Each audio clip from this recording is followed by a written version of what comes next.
E aí, pessoal, sejam muito bem-vindos a mais uma das nossas análises. Hoje, a gente vai embarcar numa jornada conceitual incrível, através de fontes muito diferentes, para entender o verdadeiro peso de um único conceito. É quase surreal ver como uma palavra tão simples consegue viajar da arte mais estética, passar pelas partes mais profundas da psicologia humana, ditar as regras do nosso ambiente de trabalho e, no fim das contas, bater de frente com o rigor absoluto da lei. Então, fica aqui a nossa grande pergunta norteadora de hoje. Afinal, o que realmente significa ser leviano? Sabe, essa palavra não fica presa só no dicionário. Ela amarra narrativas inteiras na cultura pop, se esconde nos nossos comportamentos mais complexos e, sim, tem o poder real de colocar alguém atrás das grades. Bom, vamos mergulhar nisso. Se a gente olhar lá para trás, para a raiz da coisa, a palavra vem do latim levianus, que deriva de leves, que significa literalmente leve. Mas com o tempo, ela sofreu uma mudança de sentido absurda. Ela deixou de descrever só a falta de peso físico e passou a caracterizar algo muito mais denso. Uma pessoa ou atitude sem peso moral, sem substância. É aquele agir por agir, sem refletir. É justamente daí que puxamos sinônimos como frívolo ou superficial. E para dar aquele tom mais filosófico para nossa conversa, ninguém melhor que o José Saramago. Ele aponta brilhantemente como a sociedade moderna esvazia os significados. Como ele diz, a palavra perde o conteúdo, fica oca e acaba sendo pronunciada de um jeito totalmente automático. É, sem dúvida, a representação perfeita da falta de peso moral na prática. Seção 1. Leviandade na cultura pop. Visual contra volume. Vamos ver como esse exato conceito se constrói na prática. Existe uma ironia fantástica entre duas obras pop que dividem exatamente o mesmo nome, mas entregam mundos opostos. De um lado, a gente tem um filme português que incorpora a palavra perfeitamente no seu sentido mais negativo. E do outro, um artista brasileiro de trap que usa esse nome como uma ironia espetacular contra a sua própria obra, que é super densa e absurdamente produtiva. Começando pelo cinema. O filme português Leviano, dirigido pelo Justin Amorim, no Algarve, foca nas irmãs e na mãe da família Paixão. E olha, visualmente a crítica foi unânime, é irrepreensível.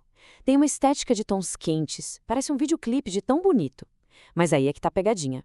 Quando entra no desaparecimento da mãe ou nos dramas das irmãs, o roteiro não aprofunda nada.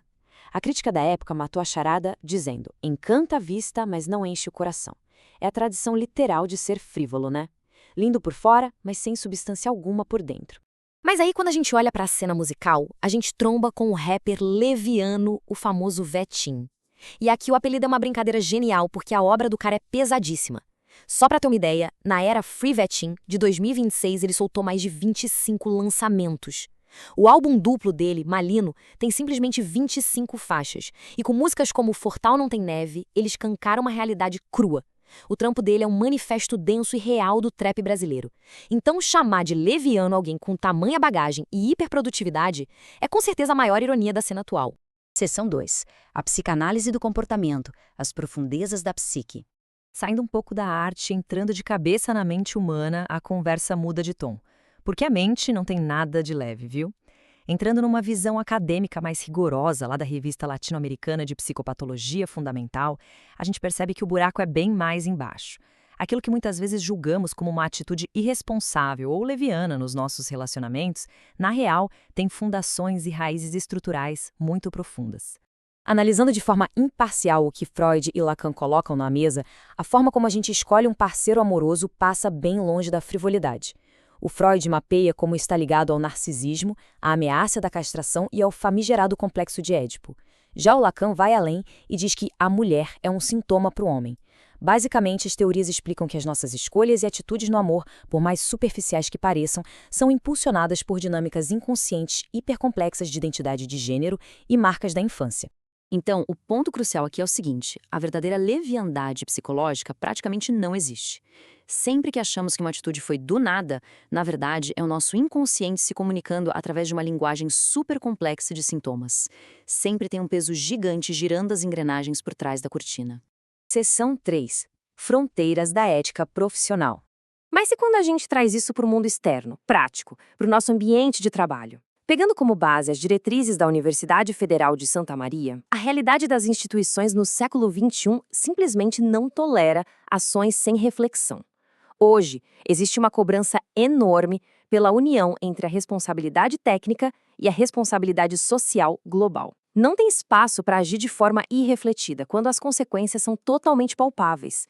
Ou seja, no mundo corporativo, agir sem medir os resultados passa de um simples defeito de caráter para uma infração ética das grandes. A leviandade é obrigatoriamente substituída por aquilo que os manuais chamam de ética da convicção e da responsabilidade. É preciso avaliar rigidamente os estragos que uma ação impensada pode causar. E seção 4. Falsas acusações e a lei. E isso ilustra brilhantemente a nossa transição final e a consequência mais pesada de todas. O que acontece quando agir sem reflexão esbarra nas linhas duras do sistema legal? É o que a gente vê no crime de denunciação caluniosa. Uma acusação frívola contra alguém inocente não é só falta de ética, é um atentado direto contra a administração da justiça. É muito interessante observar como o Código Penal lida com isso. A gente teve uma atualização importante a partir do projeto de lei 2810 de 2020. Antes, a lei punia acusações que gerassem meras investigações administrativas, mas, com a mudança, a coisa ficou mais técnica. Agora, para configurar o crime, a acusação falsa tem que efetivamente dar início a um inquérito policial, processo judicial ou ação formal. A Justiça basicamente traçou uma linha separando o que é só fofoca leviana do que é um dano real e documentado à vida de uma pessoa.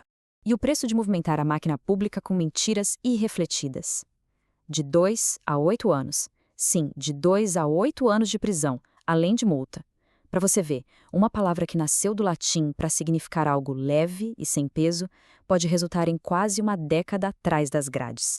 Chegando ao fim desse nosso mergulho, fica um convite à reflexão. A gente viajou pelo esvaziamento das palavras do Saramago, viu a beleza oca do cinema e a ironia pesada do trap, mergulhou nas engrenagens silenciosas da psicanálise, nas exigências éticas do mercado de trabalho e, por fim, na mão pesada do Código Penal.